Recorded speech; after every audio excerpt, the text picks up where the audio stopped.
Hey guys, welcome back to the channel once again. Kenroy here. Now I'm going to be doing a video today which is a bit longer than I normally create, and this video isn't a garden video. Well, even though I'm sitting in the garden here relaxing, but a few things have been on my mind recently and I thought I'd just bring those to the platform to share with you guys, and I'd love to know what you guys think. Like I said, it's a bit of a longer video, however I hope that this video will shed some light of what it's like to actually escape the rat race, some of the thoughts that I've been thinking about since being unable to actually move around and do the things that I normally do. Hope you enjoy it, guys. Hello everyone, welcome back to the channel. Kenroy here. Now today I thought I'd just do a slightly different video than what I'm used to doing. Normally you'll see me up and down doing all sorts of DIY projects, doing family vlogs, of course getting down and dirty in our garden here, as well as a few bits and pieces around the house. But today I'm taking a step back because I'm doing things rather differently. Well, at least I'm trying. Now if you're new to the channel guys, please do us a huge favor and hit the subscribe button. We really do appreciate it. Now there's something that's been on my mind for a very long time, and that is how to escape the rat race. You know, this constant state of movement and achieving and moving forward and doing more and more and more, and it seems like there's never a finish line. How do we escape that so that we can find true joy, true happiness, and really get to enjoy what life has in store for us? For many of us it may seem like we're constantly chasing a goal, always on that treadmill, going from task to task, goal setting continuously, and it feels like there is never a finish line. But as a Christian, I truly believe that was never God's plan for us, for humanity, to just be constantly chasing the next win.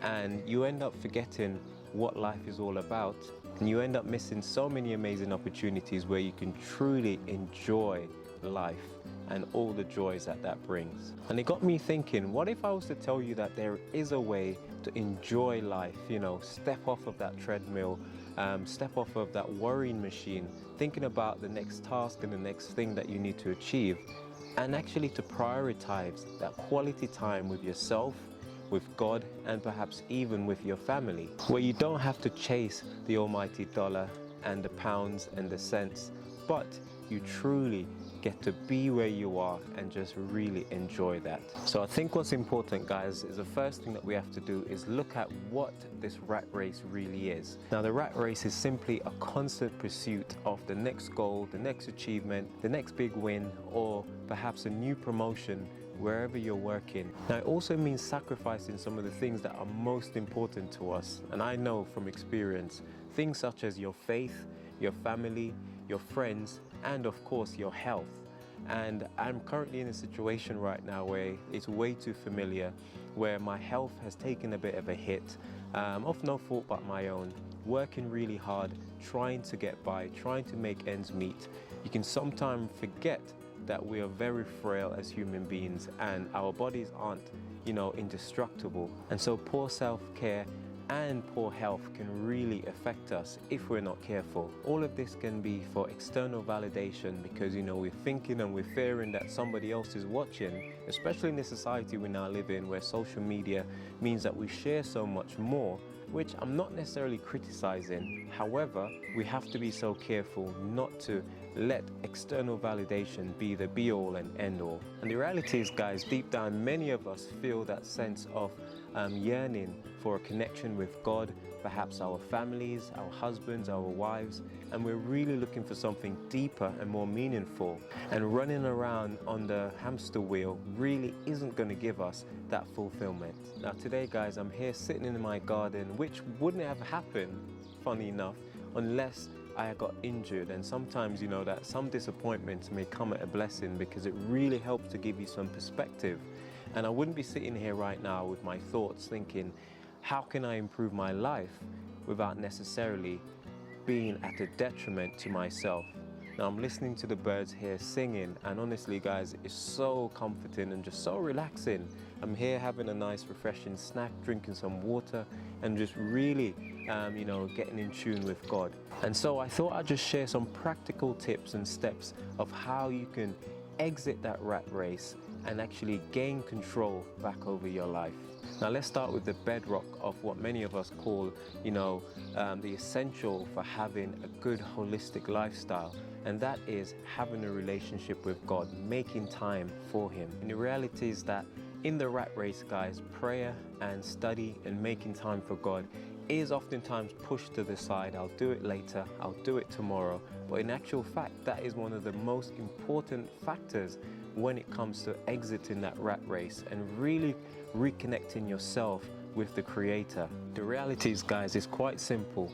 Connecting with God isn't about another chore on your list, another tick box to say, yes, I've had worship or I've prayed with God today, but rather it's about having that quality time and actually carving out some time when you can just be at peace with God so that you can listen to Him. And there's so many practical ways of doing this. This in turn will help to transform your mind so that you can be more connected and more into tune with Him. And by doing so, you'll find that the noise of the world will start to fade away, and you'll just have this peace that everyone around you will be able to identify with. Now here's 4 of my tips which will be really helpful when it comes to building that spiritual life with God. And the first one is making time. Try to create a routine where you have morning and perhaps evening devotion. If you've got a family, get the kids involved, get them actively praying, reading the scripture and discussing various different topics that will affect them in the real life. Another thing that you can do is to actually cultivate mindful moments, just like I'm trying to do right now. Sitting in the garden, perhaps a nice quiet place, or if you haven't got access to the outdoors at that particular time, find somewhere that's quiet where you can just be still and literally allow your mind to just take a break. Don't think about work and all of the stresses and your next task on your to-do list, but really just tune in and listen to what God is trying to say to you. Another thing is community. Now, taking time to be amongst people who are of the same faith and of the same belief does wonders to encourage you, and it actually helps you to be accountable as well. And so a community around you is going to make a huge difference. I know for myself, having my local church family has really helped to inspire and also to encourage by sharing testimonies of how I've been struggling and how others have been struggling. It's a great way to encourage one another. And so a community of believers is going to be fantastic when it comes to building your faith. Now, I know for some people it might be difficult to actually get a routine going. And so this next tip might be helpful. And that is to set a time in your calendar where you can literally carve out, whether it's 5, 10, 15 minutes or more, for you to pray, read the scripture, or simply to meditate. You can do this by yourself, or you can call in reinforcements. But rest assured, this will be a big factor in helping to boost that quality time with God. Now, the next step is quality time with your family.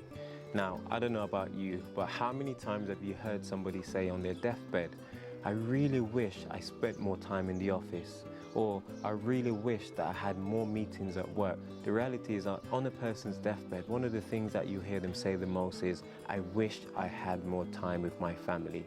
Whether it's your children growing up or your parents. Now, I know for myself, I've had the unfortunate circumstance of burying my mum 5 years ago. And even this year, at the beginning of the year, I actually lost my grandma, and we also had to lay her to rest. Now, time is so fleeting, and I often say to my kids that time is the most precious commodity we have. Not our skills, not our education. Time is the thing that we really should value the most. Now, quality time with your family isn't just about the physical aspect of how you spend that physical time with the individual. It's also about intentional presence and how you actually connect with your loved ones. Now, here's another 4 tips that I'm also trying, because trust me, we're all struggling with this. I certainly am not perfect. Now, something which has absolutely taken over our lives are our mobile devices. Yes, these little things here, whether it's a mobile phone or a tablet or video games, it can absolutely destroy that connection that we have with family members. And we've seen it even when we're interacting with one another, whether we're sitting in the living room, in our bedroom, or even at the dinner table. It's so easy to reach for a device. One of the things that we really should try to do is carve out a no device zone where no one in the family are allowed to use these devices when it's time to connect with one another. And this might be quite tricky, especially with teenagers, but maybe try to explain why it's important and show them the benefits of this. Make it fun, engaging where possible, and I'm sure this will help to strengthen those bonds and give you that peace of mind as you try to escape the rat race. So another thing that you can do is to actually plan fun activities to do with your family. Now, there's not a kid alive that is going to turn down the opportunity to have quality time with their parents. Now, it need not be expensive. It could be something as simple as going to the park, or if you've got a garden space, taking that time out to actually hang out and play with your kids. Playing board games, watching a movie, or just going for a walk or a bike ride can really help to aid in that connection that we spoke about before. Now, I know for a fact that we don't do this nowhere near enough in my family, but as the weather is improving and as I'm making this video, one of my plans is to make sure that we have that quality time. Whether it's jumping around in the trampoline or picking strawberries together, all of this is vital bonding time. And again, it takes your mind away from that rat race so you can focus on what's really important. Now, another thing that we really have to do is to be patient.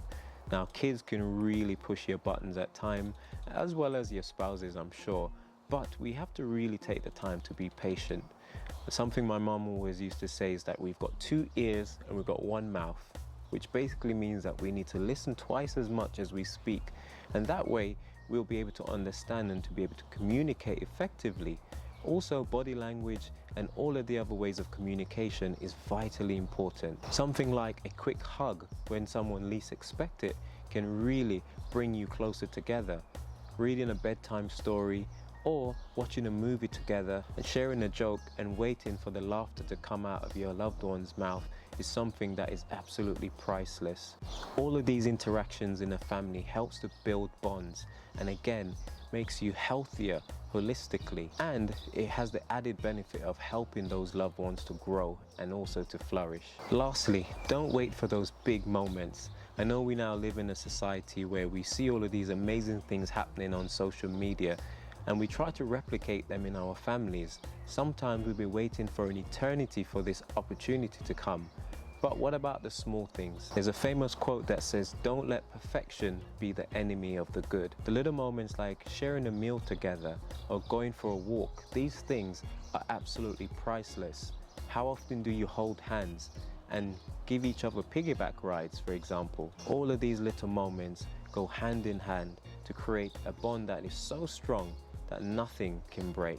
Now, there's no one easy solution for this, but I guarantee you, if you do all of these things, your family bond will grow stronger, and that quality time with your family will help you to escape the rat race. Now, let's go to the next stage, guys, and thank you so much for sticking with us. And the next stage, guys, is enjoying life and finding joy. The rat race often convinces us that the only way we can find joy is by completing X, Y, and Z, and only then can you then finally sit down and relax and say, yes, I am now having joy. And I also think that a lot of people misconstrued joy with a temporary satisfaction or happiness with completing a task.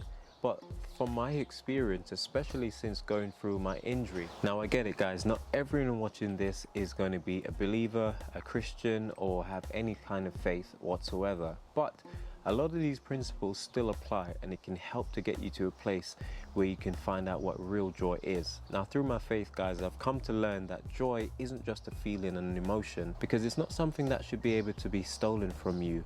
Actual fact, joy is a state of mind, a state of readiness, a state of realizing that sometimes in life you have things which are out of your control, i.e. my injury.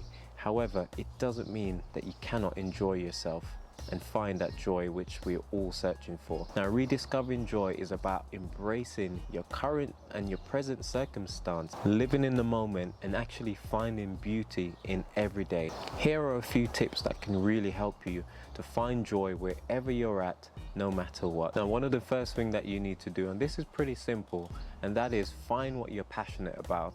What do you enjoy doing, for example? I know for me, being outdoors, being in my garden, growing my vegetables is something that I absolutely adore. Whatever it is that you can do for hours on end and lose track of time, make sure that you make some time for that. Perhaps it's hanging out with your favorite person, playing with your kids, going on a walk, you name it. Make sure that you carve out moments in your day so that you can do the things that you love. Another thing is to embrace simple pleasures, and I can't stress this enough. Something as simple as eating your favorite fruit, for me, watermelon. Something as simple as this, guys, can really make the difference between feeling all sad, out of shape, and really finding something that you enjoy. For some people, it's reading a book. There are people who like to read a book a day if they could. And so find things that really make you happy. You don't necessarily need to climb Kilimanjaro or jump out of an airplane to find joy. It can be found in the smallest of places and in the simplest of things. Now here's a big one, and that is practicing gratitude. Now every day you should take a moment, especially when you wake up. For us, when we wake up, we pray and we give God thanks for another day of life, because there's so many people who went to their beds last night who didn't wake up this morning. There's so many people around the world that will never see this video, for example. Now my wife and I went to Cornwall recently, and we really had an amazing time. Although we were both in pain because she suffers with a condition called fibromyalgia, and I am suffering with a current sciatic pains in my leg, we still took the time to look over the ocean and the cliffs of Land's End into the Atlantic Ocean and really shared what we are thankful for. And gratitude goes a long way. I'm sure there's some scientific research that shows that a positive outlook can really affect the mind. Now I truly believe, guys, that our battles start in our minds before taking root in our hearts, and this can become toxic if we're not careful. So give it a go, guys. Shift your perspective, and that's the word, the operative word there. Shift your perspective from scarcity to a level of abundance that will help you to be able to practice gratitude. Now this is something that I know my wife oftentimes struggle with, and we speak about it all the time. And you know what it's like. Sometimes we become people pleaser and we want to say yes to everything. Can you give me a lift to the train station? Can you take me shopping? Can you stay up all night and work on this presentation to present it tomorrow? The list goes on and on and on. People will always be placing demands on you. And sometimes we find it hard to say no. Perhaps it's to your husband or your wife or your children. But the reality is that we've got to say no more often. Now, I know it's tough to say no to those you love, but the reality is that once you've done it and you realize that it's not going to hurt anyone, you can then be confident in knowing that there are times when we will have to say no. Of course, it's good to say yes and to help, but could you be doing this at your own detriment? All of these commitments will keep you on that hamster wheel going around the clock, and there'll be no time for the things that you enjoy. All your energy will be zapped up by others, and then there is nothing to pour into your own self. And so, guys, it's so important that from time to time you simply say, I would love to help, but at this time I'm gonna have to say no. Trust me, when you do this, you will realize that you'll be able to reclaim your own time, so you can make time for God, make time for yourself, and of course make time doing the things you love with the ones you love. Another thing that we are all guilty of, and myself included, and that is to give ourselves some digital detox. Now, when we went around to Cornwall the other day, it was so great because although we had our mobile devices, but there were so many activities and things to do, our minds were being occupied by other things that there was no time for all the social media, scrolling along, watching videos aimlessly. And this digital detox is so crucial in the world that we now live in, because the reality is that time, like I said, is our most precious commodity. And if we spend it with our faces in a screen the whole time, the world will just pass us by. And the only thing that we'll ever remember doing is just working constantly round and round and round on that hamster wheel, and not being able to free ourselves from that rat race. And so, guys, from my experience, joy isn't a destination. It's not something you get to and then all of a sudden you found joy. The reality is that joy is a journey. It's something that you've got to work on, and you find wherever you are, whatever you're doing. Whether you're rich or you're poor, whether you're in health or whether you're in sickness, it doesn't matter. You can find joy wherever you are. Okay, so I just had to get up and walk around a little bit because I've been sitting a while. But that's exactly what I'm talking about, guys. It's about taking the time to do what is important for you, that will help you and not make you worse. And my final point I'm going to talk about is money and ambition. Now, I saved this one for last because I wanted to just say this as a disclaimer. money, wealth, riches is not inherently bad. We know that there's a scripture in the Bible that says money is the root to all evil, but the reality is that that's not exactly the case if you approach it with the right frame of mind and the right perspective. Money and wealth, ambition should never be our masters. It's a tool that we should use to do wonderful things in our lives and in the lives of those we love. Now the problem arises, guys, when it becomes the masters and we become the servants. Now the key here is to redefine what does success look like to you. Is it by the amount of money in your bank account? Is it by how you measure yourself versus your peers, your colleagues, or your friends? Or is it just the richness of the life that you currently live? Now, the first of 4 points that I'm going to touch on is financial freedom. Now, I'm sure you've probably seen 1,000,001 videos on YouTube, those adverts that pop up and ask, do you want to have financial freedom? Well, I've got the solution for you. Now, I'd never click on these because I know from experience that it's never as easy as some guy on YouTube says it is. The reality is that financial freedom isn't just about wealth, and no one ever speaks about that. Yes, of course, you've got to build enough financial stability to support your lifestyle and your family and of course your value, but you've absolutely got to balance that with that insatiable appetite of chasing wealth and riches with no finish line in sight, rather than being in a rat race and chasing wealth endlessly to accumulate more and more.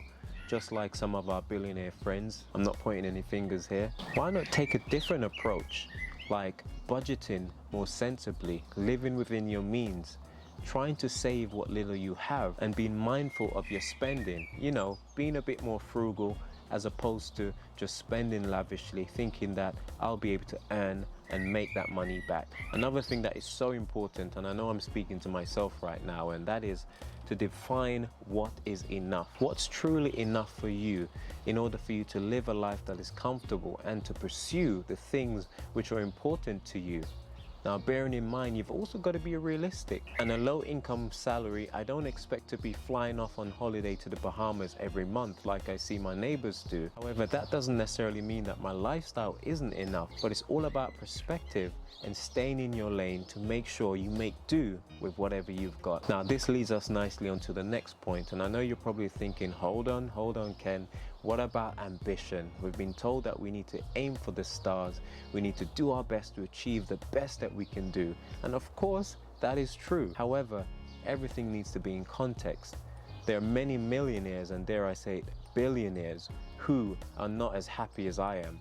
And I can say that with my chest because I'm learning to reevaluate what is really important. Now, we started off looking at our faith, our family, our friendship, and of course these things aren't determined by how big our bank accounts are. So ambition is important, but you've got to take it in context. How about trying to direct your ambitions in another way, in things that really matter, such as personal relationships, personal growth, meaningful connections, serving others, and as well as creative pursuit. Not just focusing on climbing that corporate ladder where you'll forever be searching and trying to attain something that always seems to be out of reach. All the while, all of that valuable, precious commodity, yep, you guessed it, time is slipping away. Now, the final point, guys, and I think this one is a big one, especially I think for us men and those who are, you know, really driven, and that is to detach your self-worth. Your value as a person isn't tied or linked to your job or your income or your status in life. I'll repeat that. Your value as a person isn't tied to your job, your status, or your income. All of these things can go and you still have the same value as a human being. It's so vitally important to know that if you were to lose everything tomorrow, you are still valuable, you are still loved, and you're just as important as the next person. And I think when we can get our heads around that, it really helps us to realize that although I've lost my job, I'm currently unemployed and injured, not sure when I'll be able to get back into work, it doesn't mean that I am less of a person. So let's conclude, guys. Thank you so much for listening to me, sharing my thoughts. And to end this, the simple question is, how do we get off the rat race? How do we move from where we are now into a better place, a healthier place, holistically? And if you've been listening to me intently, you would realize that at no point did I say that you need to quit your job, move to the woods in the cabin somewhere, and live off the earth. That's not necessarily what I'm saying, and of course that may well be your calling, but rather it's about a fundamental shift and a change of perspective through faith in God, through family connections and bond with your friends and loved ones, and of course finding true joy that can be found in whatever state you're in. So I encourage you guys, after watching this video, make the effort to prioritize your relationship with God. Cherish and invest in family. I can't stress this enough. Actively seek out and embrace joy in whatever circumstance you're in. Use money and ambition to support life, and don't let them be your masters. Now guys, it won't be easy, of course it won't, but just take each day as it comes. You'll have setbacks, but just remember to stay on task. Use practical steps to help you along the way, and know that if you fall, it's okay. You can still get back up and go again. And I'm hoping that by doing all of these steps, or at least some of them, it will help you to escape the rat race, and you'll be able to find that joy that we're all looking for as human beings, no matter the weather. That's it from me, guys. Thank you so much for watching once again. So I'm going to carry on enjoying my fruit, listening to the birds, enjoying this lovely weather, and I'll see you in the next video. Take care, goodbye, and God bless. Peace.